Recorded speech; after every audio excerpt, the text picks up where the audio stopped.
Hi and welcome to Geeks for Geeks. In this tutorial, we will learn counting of unique triangles using STL.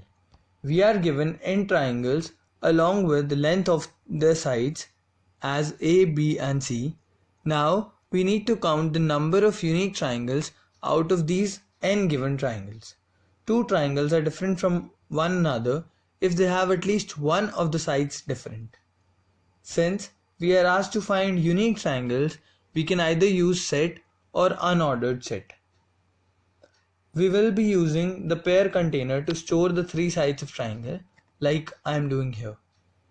The approach I am going to use is that we first sort all the values of the triangle, that is sorting of A, B and C.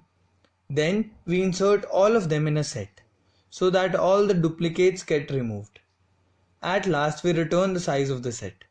The size is the number of unique triangles that can be formed. Let's now look at the implementation function of this problem. This function takes in a structure containing the sides of triangle and the number of inputs as arguments.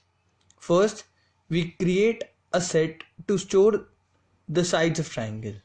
Then we sort all the sides of the triangle one by one and insert them into a set. We know that set removes the duplicates and then we print the size of the set. Let's run this code now. We are taking in this test case. We can see that there are 4 unique triangles from a list of 6. We can see that the output for this problem is 4. The time complexity for this problem is O of n log n.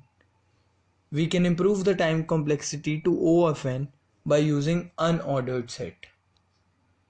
This brings us to the end of this video tutorial. Thank you for watching. Please leave us your likes and comments in the comment section.